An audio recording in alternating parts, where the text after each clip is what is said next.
வணக்கத்துடன் pepper and salt news என்கின்ற இந்த வலையொலியில் உங்களை சந்திப்பதில் உண்மையிலே நான் மகிழ்ச்சி அடைகின்றேன். இந்த காணொலியில் நான் பேச இருக்கக்கூடிய செய்தி, முதலில் எனக்கு ஒரு தொலைபேசி வந்தது.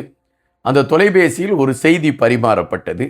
அந்த செய்தி பரிமாறப்பட்ட செய்தியை மையப்படுத்தி பேசுவதா அல்லது பரிமாறப்பட்ட செய்தி நடந்திருக்கிறதே என்பதை மையப்படுத்திய களத்தை எடுத்து வைப்பதா என்பதுதான் கேள்வி.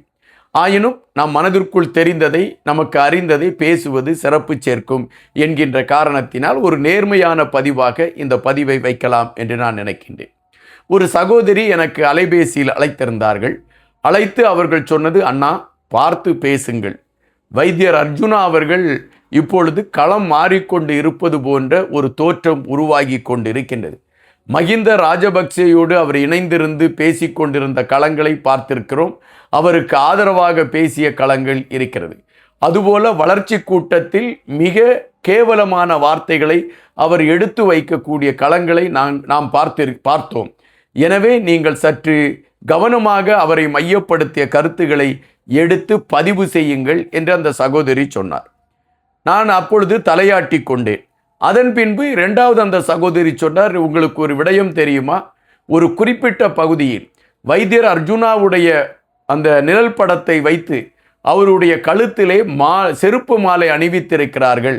அது எதற்காக அணிவித்திருக்கிறார்கள் என்றால், வளர்ச்சி கூட்டங்களை சிதைக்கக்கூடிய ஒரு களத்தை எடுத்துக்கொண்டும் வளர்ச்சி கூட்டங்களில் மக்கள் பிரச்சனையை பேசாமல் தன்னை முன்னிலைப்படுத்திய கருத்துக்களை அவர் பதிவிட்டு கொண்டும் மற்றவர்களை மிக கேவலமான அல்லது இழிவான வார்த்தைகளால் பேசக்கூடிய களங்களும் அரங்கேறி கொண்டு இருப்பதினால் மக்கள் கொதித்து போய் வைத்தியர் அர்ஜுனாவிற்கு எதிராக இந்த செருப்பு மாலையை அவர்கள் போட்டிருக்கிறார்கள் என்ற செய்தியை அந்த சகோதரி சொன்னார். எனவே நீங்கள் கவனமாக வைத்தியர் அர்ஜுனாவிற்கு ஆதரவாக பேசக்கூடிய விடயத்தில் மிக மிக கவனமாக இருங்கள் என்பதுதான் அந்த சகோதரியுடைய கருத்தாக இருந்தது. நமக்கும் அது மனதிலே ஒரு அலசலை கொடுத்தது, மன உளைச்சலை கொடுத்தது.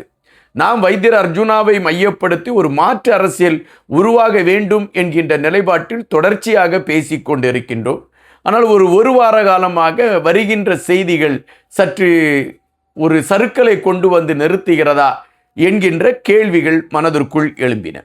எனவே அந்த சகோதரி சொல்லக்கூடிய விடயத்தை மையப்படுத்தி நாம் சிலவற்றை பார்க்க வேண்டியதிருக்கிறது என்று பார்த்த பொழுது, மஹிந்த ராஜபக்சே விழாவில் வைத்தியர் அர்ஜுனா பேசி இருக்கக்கூடிய களத்திற்கு வைத்தியர் அர்ஜுனாவே அதற்கான விளக்கத்தை கொடுத்திருக்கிறார். அது சார்ந்து நானும் ஒரு காணொலியை பதிவு செய்திருக்கின்றேன். என்ன சூழலில் வைத்தியர் பேசினார், அங்கு பேசிய கருத்துகள் என்ன, அவைகள் எப்படி திசை மாற்றம் செய்யப்பட்டது போன்ற பல விடயங்களை மையப்படுத்திய செய்திகளை மிக தெளிவாக நானும் ஒரு காணொலி வெளியிட்டிருந்தேன். வைத்தியர் அர்ஜுனா அவர்களும் அங்கு என்ன பேசினேன், அதனுடைய தமிழாக்கம் என்ன என்பதை மிக தெளிவாக அவர் எடுத்து வைத்தார். வைத்தியர் அர்ஜுனா தமிழினத்திற்கு எதிராக செயல்படுகிறார், தமிழினத்தின் துரோகி அவர் என்கின்ற பதிவுகள் உருவான பொழுது, உண்மையிலே அவர் தமிழினத்தின் துரோகியாக இருந்தால் மக்களுடைய கேள்விகளுக்கு பதில் சொல்லிக்கொண்டு மக்களை சந்திக்கக்கூடிய களங்களை எடுப்பதற்கு அவர் யோசித்திருக்க வேண்டும். ஆனால் தமிழின துரோகி என்று சொல்லக்கூடிய மக்களுக்கு அவர் விளக்கம் கொடுத்தார். மக்களுடைய பிரச்சனைகளை பேசக்கூடிய வளர்ச்சி கூட்டங்களுக்கு அவர் சென்றார். அங்கு அந்த மக்கள் பிரச்சனைகளை பேசுவதற்கான ஒரு களத்தை எடுத்தார் என்பதை விட அந்த வளர்ச்சி கூட்டங்களில் தன்னுடைய கருத்தை ஆணித்தரமாக பதிவு செய்தார் என்பதுதான் நிஜம். வைத்தியர் அர்ஜுனாவிற்கும் கஜேந்திரகுமார் அவர்களுக்கும் இடையே, கஜேந்திரகுமார் பொன்னம்பலம் அவர்களுக்கு இடையே மிகப்பெரிய ஒரு நெருடல் ஏற்பட்டது அல்லது கருத்து மோதல் ஏற்பட்டது என்கின்ற விடயங்கள் பரபரப்பாக பேசப்பட்டது.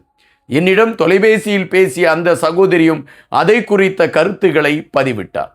ஆனால் 2009 நடைபெற்ற அந்த துயர நிகழ்வுக்கு, அந்த துயர நிகழ்வில் சரணடைந்தவர்களுக்கு என்ன ஏற்பட போகிறது என்கின்ற விடயம் கஜேந்திரகுமார் பொன்னம்பலம் அவர்களுக்கு முன்பே தெரியும் என்கின்ற செய்திகள் இப்பொழுது விவாதங்களாக போய்கொண்டிருக்கின்றன. சில வலையொலிகள் அது சார்ந்த கருத்துக்களை பதிவிட்டு கொண்டிருக்கின்றன. வைத்தியர் அர்ஜுனா அவர்கள் நாடாளுமன்ற உறுப்பினராக அவர் பதவியேற்ற மறு நிமிடமே குறிப்பிட்டார், இங்கு தமிழ் மக்களுக்காக பேசுகிறோம் என்று பேசிக்கொண்டு இருக்கக்கூடிய பெரும்பாலான தலைவர்கள் தங்களை முன்னிலைப்படுத்தி தங்களுக்கு என்ன வருமானம் கிடைக்கும் என்பதை மட்டுமே மையப்படுத்தி சிங்கள ஆட்சியாளர்களுக்கும் சிங்களத்தார்களுக்கும் அவர்கள் வெண்சாமரம் வீசிக்கொண்டிருக்கிறார்கள் என்கின்ற விடயத்தை மிக அழுத்தமாக வைத்தியர் அர்ஜுனா எடுத்து வைத்தார். அப்படி அவர் அழுத்தமாக அந்த பிரச்சனைகளை எடுத்து வைத்த பொழுது வைத்தியர் அர்ஜுனாவிற்கு எதிராக பலர் திரும்பக்கூடிய ஒரு களம் ஏற்பட்டது. அப்படித்தான் சைக்கிள் கட்சியை சார்ந்தவர்களும் வைத்தியர் அர்ஜுனாவிற்கு எதிராக மாறக்கூடிய ஒரு களம் நீடித்தது. இந்த மோதல் தொடர்ந்து நீடித்து கொண்டே இருந்தது. வைத்தியர் அர்ஜுனாவை பொறுத்த மட்டில் இவர்கள் தமிழ் மக்களுக்கு துரோகம் செய்து கொண்டிருக்கிறார்கள் என்று அரசியல் தலைவர்களை நோக்கி கை நீட்ட ஆரம்பித்தார். அவர்களுக்கு நாம் அரசியல்தான் நம்முடைய வாழ்க்கை என்று பயணித்து கொண்டு இருக்கக்கூடியவர்களுக்கு வைத்தியர் அர்ஜுனா நம்மை குற்றவாளியாக்குகிறார் என்கின்ற பொழுது அவர்களுக்கு ஒரு கொதிப்பு வந்தன. எங்கே மக்களிடம் நமக்கு செல்வாக்கு இல்லாமல் போய்விடக்கூடிய நிலைமையை வைத்தியர் அர்ஜுனா உருவாக்கி விடுவாரோ என்கின்ற நிலைப்பாட்டில் வைத்தியர் அர்ஜுனாவுடைய கருத்துக்களை அவர்கள் எதிர்க்க ஆரம்பித்தார்கள். வைத்தியர் அர்ஜுனாவும் அவர்களை எதிர்க்க ஆரம்பித்தார். எனவே நெருடல் அங்கிருந்தே தொடர ஆரம்பித்தது. அது இன்று வரை நீடித்து கொண்டு இருக்கின்றன. வைத்தியர் அர்ஜுனாவிற்கு மக்களா செருப்பு மாலை அணிவித்தார்கள். இந்த கேள்வி எழும்புகின்றன. வைத்தியர் அர்ஜுனா அவர்களுக்கும் கஜேந்திரகுமார் பொன்னம்பலம் அவர்களுக்கும் இடையே ஒரு கருத்து மோதல் ஏற்படுகிறது. வளர்ச்சி கூட்டத்தில் இருவரும் ஒருமையில் பேசிக்கொள்ளக்கூடிய ஒரு களம் ஏற்படுகின்றது. அதில் வைத்தியர் அர்ஜுனா சற்று கோபத்தோடு அதிகமாக பேசிவிடுகிறார். எப்பொழுதுமே வைத்தியர் அர்ஜுனா அவர்கள் சில நேரங்களில் அமைதி காப்பது சிறப்பு என்பதை நாம் இங்கு முன்னெடுத்து வைக்க வேண்டியது இருக்கின்றது. தமிழக அரசியல் களத்தை பொறுத்த மட்டில் தமிழக வெற்றி கழகத்தின் தலைவர் முதல்வர் விஜய் அவர்கள் மீது கடுமையான விமர்சனங்கள் எடுத்து வைக்கின்ற பொழுதும் அவர் அமைதி காக்கக்கூடிய காரணத்தினால் அவருக்கான அங்கீகாரம் உயர்வான ஒரு தளத்தை நோக்கி முன்னேறி கொண்டிருக்கிறார். வைத்தியர் அர்ஜுனா அவர்கள் பல இடங்களில் அந்த அமைதி காப்பதை அவர் சற்று விட்டுவிடுகின்ற காரணத்தினால் அவர் ஒரு கோபக்காரர், தகாத வார்த்தைகளை பேசக்கூடியவர் என்கின்ற ஒரு கருத்து பதிவாகிவிடுகிறது. அப்படித்தான் அந்த வளர்ச்சி கூட்டத்திலும் அது பதிவாகிவிடுகிறது. எனவே சைக்கிள் அந்த கட்சியை சார்ந்தவர்கள் வைத்தியர் அர்ஜுனாவிற்கு எதிர்ப்பு தெரிவிக்க வேண்டும் என்கின்ற களத்தோடு அவர்கள் உருவாக்கி வைத்த ஒரு செயல்பாடுதான் வைத்தியர் அர்ஜுனா அவர்களுடைய அந்த உருவப்படத்திற்கு அவர்கள் செருப்பு மாலை போட்டது. இது பொதுமக்களால் ஏற்பாடு செய்யப்பட்டது இல்லை என்பதை நாம் இங்கு பதிவு செய்ய வேண்டியதாக இருக்கின்றது. வைத்தியர் அர்ஜுனா நேரடியாக போய் அந்த செருப்பு மாலை போட்ட அந்த பாதகையை கிழித்து அந்த படத்தை அவர் எடுத்துக்கொண்டு வந்து விட்டார். அந்த செருப்பு மாலையை வைத்தியர் அர்ஜுனாவிற்கு எதிராக மக்கள் போட்டிருந்தால் கண்டிப்பாக வைத்தியர் அர்ஜுனா அதை கலட்டும் பொழுது மக்கள் திரண்டு எதிர்ப்பு தெரிவித்திருப்பார்கள் என்பதை நாம் இங்கு பதிவு செய்ய வேண்டியதாக இருக்கிறது. எனவே வைத்தியர் அர்ஜுனா அவர்களுடைய செயல்பாடுகள் நேர்மையான தளத்தில் செல்கிறது என்பதால் பொறுக்க முடியாதவர்கள் அவர்களுக்கு எதிராக ஒரு சூழலை உருவாக்கி கொண்டிருக்கிறார்கள் என்பதுதான் நிஜம் என்பதை களத்தை வைத்து பார்க்க முடிகின்றது. எனவே நாம் ஒன்றே ஒன்றுதான் வைத்தியர் அர்ஜுனா அவர்களுக்கு வைக்கின்றோம். வைத்தியர் அர்ஜுனா அவர்களுடைய திறன் மீது யாருக்கும் ஒரு கவலை இல்லை அல்லது யாருக்கும் சந்தேகம் இல்லை. வைத்தியர் அர்ஜுனா தமிழ் மக்களுக்காக பேசுகிறார் என்பதில் யாருக்கும் சந்தேகம் இல்லை.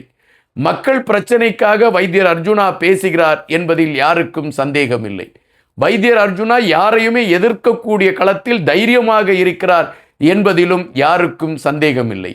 ஆனால் வைத்தியர் அர்ஜுனாவுடைய கோபம் கட்டுப்படுத்தப்பட வேண்டும் என்கின்ற வேண்டல் எல்லோருடைய மனதிலும் இருக்கிறது என்பதை நாம் இங்கு பதிவு செய்ய வேண்டியதாக இருக்கின்றது.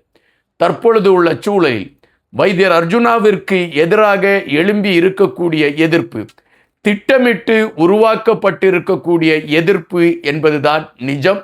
சூழலும் அதைத்தான் உறுதிப்படுத்துகிறது. நன்றியுடன் இன்பா.